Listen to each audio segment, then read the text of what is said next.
"No one dares choose me," said the princess. She froze when I stepped forward under the great silver dome of the galactic conclave. The choosing hall was filled with light and quiet tension. Thousands of delegates from hundreds of worlds stood or floated in their assigned places, watching the final moments of the choosing ceremony. This was the day when alliances were formed, when futures were decided with a single step forward. Princess Kalith of the Aurelian Dominion stood alone at the center platform. She was tall, her posture straight and proud, her golden eyes calm on the surface. Her long silver-blue hair was bound in the formal style of her people, and her ceremonial armor reflected the light like polished ice. To those watching, she looked unshaken, perfect, untouchable. Inside, she felt the familiar cold weight of expectation. Again. Around her, other representatives had already been chosen. Groups stood together now, some celebrating quietly, others already whispering strategy. The choosing had gone smoothly for almost everyone. Almost. The Aurelians were always the exception. Kalith did not need to listen to the whispers to know what they were saying. She had heard them all her life. Too strong, too aggressive, too dangerous to stand beside. The Aurelian Dominion had never lost a war. That fact alone made others uneasy. Their fleets were powerful, their soldiers disciplined, their leadership relentless. When Aurelians fought, they fought until there was no threat left. Allies were protected, yes, but the price of being involved in Aurelian conflicts was high.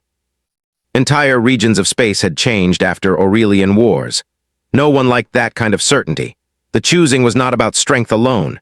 It was about comfort, about choosing partners that would not draw unwanted attention, safer alliances, smaller risks. And so, one by one, the delegates had stepped forward for other species. Kalith watched without turning her head as the final group made their choice. The hall grew quieter. The soft hum of the dome was suddenly loud in her ears. It was happening again. She had prepared herself for this moment just as she had every previous cycle. She told herself that dignity mattered more than acceptance, that her people did not need approval. Still, the silence burned. Across the hall, the human delegation stood together. They were newer to the conclave, still learning its traditions. Humans were classified as adaptable generalists. Emotion-driven, cooperative, unpredictable in small ways, but not considered a major power yet. Commander Elias Rowan stood at the front of the human group. He was not tall compared to many species present, nor did he wear elaborate armor. His uniform was simple, dark blue with silver markings. His face showed calm focus, but his eyes were sharp, observing everything. He had been advised not to move. Every briefing had been clear. Do not choose the Aurelians. Do not involve Earth in their conflicts. Humanity needed time to grow, to build quiet alliances, to learn the rules of galactic politics before making bold moves. Rowan understood the advice. He also understood the room. He watched Princess Kalith standing alone, her expression controlled to perfection. He noticed how no one met her eyes, how even powerful species avoided turning toward her platform. Fear was everywhere, hidden behind polite distance. The final call echoed through the hall. Remaining candidates stepped forward to complete the choosing. No one moved. The silence stretched. Kalith felt it then, a crack in her composure, just a small one, enough to let a single thought escape her control. No one dares choose me, she did not speak loudly. She did not mean for the words to carry, but the hall was quiet enough that several nearby delegates heard her. A few looked away in discomfort. Rowan heard it clearly. He inhaled slowly. In that moment, he was no longer thinking about politics or warnings. He was thinking about history, about Earth's past, about how humans had survived not by avoiding danger but by standing beside it and learning how to live with it. He stepped forward. The sound of his boots against the polished floor echoed like thunder. Gasps rippled through the hall. Conversations died instantly. Every eye turned toward the human delegate walking alone toward the center. Kalith turned sharply. For the first time since the ceremony began, her expression broke. Her eyes widened just slightly, disbelief flashing across her face before she forced it back under control. Rowan stopped at the edge of her platform and raised his hand in the formal sign of choice. "I, Commander Elias Rowan of Earth," he said clearly, his voice steady, "step forward to choose the Aurelian Dominion." The hall erupted. Delegates shouted protests. Some demanded an immediate halt. Others began frantically recording, knowing this moment would be studied for centuries. The Conclave's overseers activated emergency protocols, their glowing sigils flashing warnings across the dome. "This choice is ill-advised," one voice shouted. "Humanity lacks the authority," cried another. Kalith stared at Rowan, searching his face for hesitation, for fear, for regret. She found none. Her voice, when she spoke, was controlled but sharp. "Do you even understand what you are choosing, human?" Rowan met her gaze without flinching. "Yes, princess. You will be drawn into every conflict my people face," she said. "Enemies will see you as part of us. There will be no distance, no safety." "I know," Rowan replied. She studied him closely now. "Not just as a diplomat, but as a leader. Others believed they understood. They did not." "Then they didn't really understand," he said simply. The overseers moved closer, their presence heavy with authority. "Commander Rowan," one intoned, "this choice places your species at extreme risk. You may withdraw." Rowan did not look at them. "We will not." Murmurs spread again, louder now, fear mixed with something else, uncertainty. Kalith felt something unfamiliar stir within her. Not hope, not yet, caution, yes, but also curiosity. "Why?" she asked quietly so only he could hear. "Why us?" Rowan paused, choosing his words carefully. "Because the galaxy avoids what it fears," he said. "And humans learned long ago that fear doesn't disappear by looking away." The overseers hesitated. Conclave law was clear. A choice once made and accepted could not be undone without mutual consent. All eyes turned to Kalith. She felt the weight of her people behind her. Generations of isolation disguised as respect, strength mistaken for threat. Slowly, she raised her hand. "I accept," she said. The choosing hall fell into stunned silence. Records would later say that this was the moment everything changed. But for now, Kalith only looked at the human who had stepped forward when no one else would, and wondered, for the first time in many years, what the future might hold. The silence after Princess Kalith accepted the choice did not last long. It broke like glass. Voices rose across the choosing hall. Delegates argued openly now, no longer hiding behind polite distance. Some demanded emergency recess. Others accused humanity of recklessness. A few simply watched in shock, already understanding that something irreversible had just happened. Commander Elias Rowan stood still beside Kalith's platform. He did not smile. He did not celebrate. He knew this moment was not a victory. It was the beginning of pressure. The conclave overseers gathered in a tight formation, their forms glowing with controlled energy. Their leader spoke, voice amplified so every corner of the dome could hear. "The choice is recorded. By conclave law, the bond between Earth and the Aurelian Dominion is recognized." A pause followed, heavy and uneasy. "However," the overseer continued, "the consequences of this bond will be immediate." As if summoned by those words, warning signals appeared in the air, tactical symbols, emergency alerts, long-range scans. An external transmission forced its way into the conclave network. Kalith's eyes narrowed as she recognized the encryption style. Rowan noticed her reaction. "You know them?" "Yes," she said quietly. "They have been waiting." The image formed in the center of the hall. A massive fleet, dark and sharp-edged, emerging from fold space near Aurelian territory. The Car Syndicate. Raiders, conquerors, and opportunists. They had tested Aurelian borders for years but never attacked fully, until now. "They believe we are isolated," Kalith said. "They think this ceremony proves it." Rowan watched the data scroll, fleet numbers, weapon signatures, timelines. "They're wrong," he said. The conclave erupted again. "They're already moving," one delegate shouted. "This is exactly why no one chooses the Aurelians." The overseer turned to Rowan. "Human commander, your alliance has triggered an active conflict. Are you prepared to respond?" Rowan did not answer immediately. Instead, he activated his wrist console. "Earth Command," he said calmly. "Alliance confirmed." Scenario Delta initiated. There was a brief pause, then a reply came, steady and clear. "Copy that, Commander, standing by." Murmurs spread. The Aurelians watched closely. Kalith felt something tighten in her chest. Humans were reacting too quickly, too smoothly. "You planned for this," she said. Rowan met her gaze. "We planned for being underestimated." Within minutes, the hall transformed into a command space. The conclave had no choice. A live threat demanded coordination. Screens expanded. Tactical maps filled the air. The car fleet was fast, brutal, designed to overwhelm through fear and speed. The Aurelians prepared to meet them head-on, as they always had. Rowan raised a hand gently. "Not yet." Kalith turned sharply. "They will strike civilian routes first." I know, he said. That's why we won't give them the chance. He shared Earth's data. It was not impressive at first glance. Human ships were fewer, smaller, less powerful individually, but the patterns were different. Adaptive formations, distributed command, layers of redundancy. The Aurelians fought like a blade. Humans fought like water. Calith studied the projections as human and Aurelian fleets began moving together. Humans filled gaps. They protected supply lines. They absorbed initial strikes that would have forced Aurelians to escalate immediately. The car expected overwhelming force. Instead, they met resistance that bent but did not break. Hours passed. The battle unfolded across space, visible to the entire conclave. Human ships took damage, but they did not retreat in panic. They adjusted, repositioned, covered each other without orders needing to be shouted. Aurelian commanders watched with growing focus. "They are not afraid," one of Calith's advisors said quietly. "No," Calith replied. "They are careful." The turning point came when the car attempted a flanking maneuver. A classic move meant to trap the Aurelians into total destruction of the enemy. Humans disrupted it. They sacrificed speed for timing. They allowed the enemy to believe the trap was working, then cut off escape routes with precision strikes and electronic interference. The car fleet slowed, then fractured, then panicked. For the first time in decades, the car syndicate sent a retreat signal. The conclave watched history change in real time.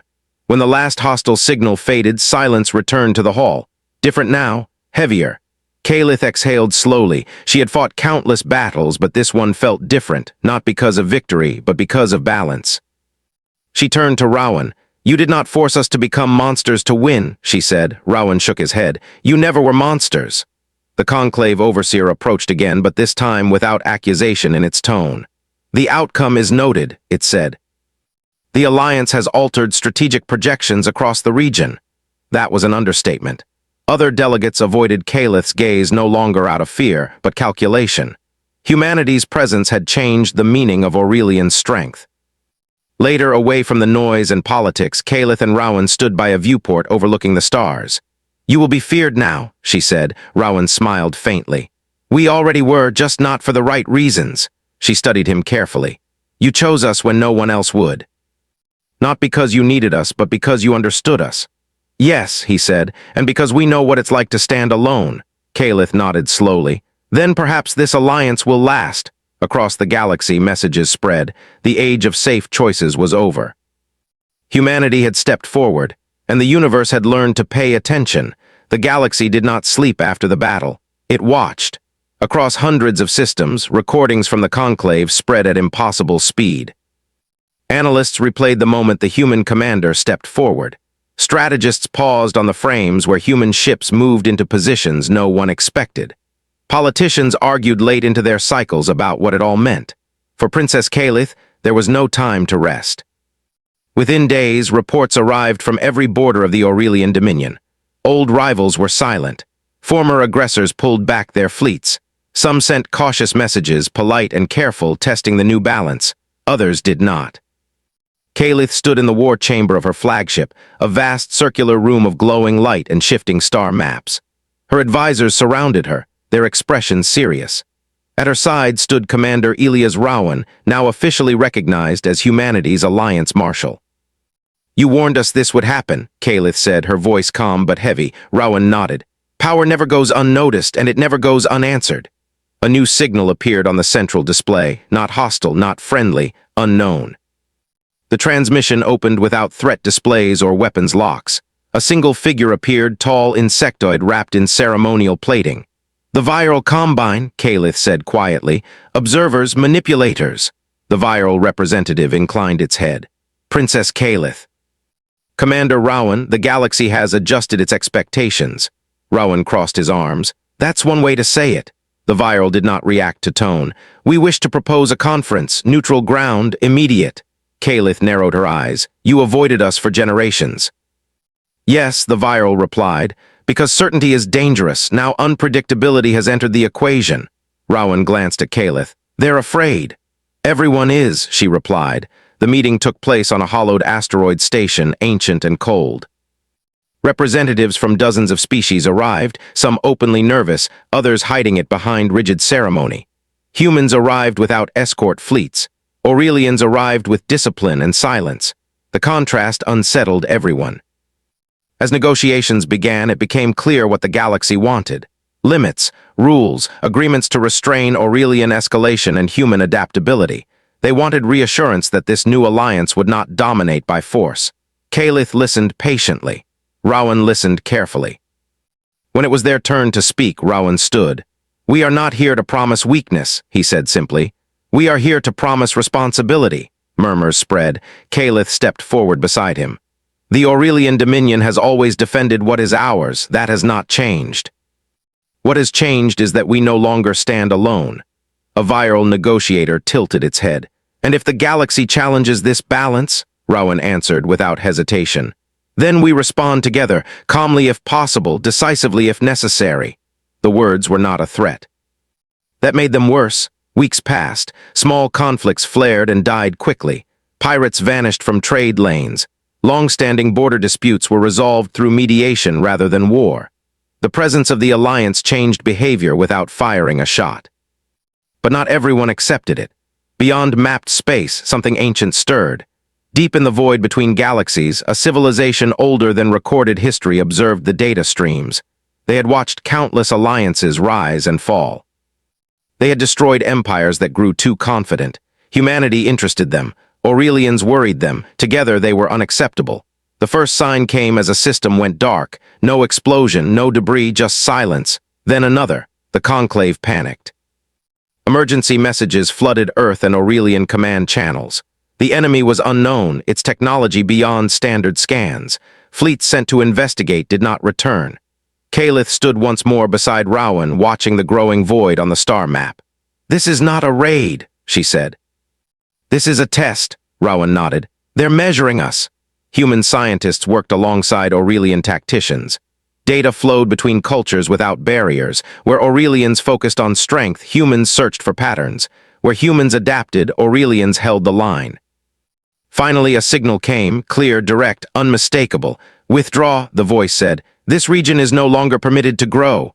The Conclave demanded a response. Kalith looked to Rowan. He did not look afraid. "Send this," he said. The reply was simple. "No." The attack came fast. Stars bent, space twisted. Entire fleets vanished in silent flashes. The enemy did not fight like any known species. They erased, corrected, removed. Aurelian ships met them head-on and were torn apart. Human ships learned. They did not charge. They observed, they retreated when needed. They sacrificed ground to save knowledge. Slowly, painfully, they began to understand. "These weapons don't just destroy," a human analyst reported. "They overwrite physical laws locally." Kalith clenched her fists. "Then how do we fight something like that?" Rowan looked at the stars. "We don't fight it where it's strong." The plan was dangerous. Humans proposed luring the enemy into regions of unstable space. Areas Aurelians had mapped but never used. Places where reality itself was already strained. Aurelians provided the strength to survive entry. Humans provided the timing. The trap closed. For the first time, the enemy faltered. Their control slipped. Their certainty cracked. In that moment, the alliance struck together. Not with overwhelming force, but with perfect coordination. The enemy retreated, not defeated, but no longer confident. In the aftermath, silence returned once more, different again, heavier still. Kalith stood beside Rowan on the bridge of the flagship, watching stars slowly reappear where darkness had been. "You changed the way we fight," she said. Rowan shook his head. "You changed the way we think." She allowed herself a small, rare smile. "Then perhaps the galaxy will survive us." Across space, new legends formed, not of humans alone, not of Aurelians alone, but of the moment when fear met understanding and stepped forward instead of away. The galaxy took a long breath after the enemy withdrew. It was not relief. It was awareness. Systems that had never spoken to each other before opened communication channels. Old rivals paused their conflicts. Trade slowed, then reshaped itself along safer paths. Everyone had seen the same thing. The unknown force could be pushed back, but not destroyed. And the only reason it had retreated was because two very different peoples had stood together in a way the galaxy had never seen before. For Princess Kalith, leadership became heavier than ever. She stood alone in the observation chamber of her flagship, watching the stars drift past. Each point of light represented lives, worlds, and futures now tied to decisions she would make next. The Aurelians had always carried responsibility well, but this was different. This was not just about survival. It was about direction. Commander Elias Rowan entered quietly, giving her space before speaking. "The Conclave is requesting a full alliance summit," he said. "Not a ceremony, not politics, strategy." Kalith did not turn. "They are afraid again." "Yes," Rowan said, "but this time they're afraid of being left behind." She finally faced him. "And humanity?" Rowan smiled faintly.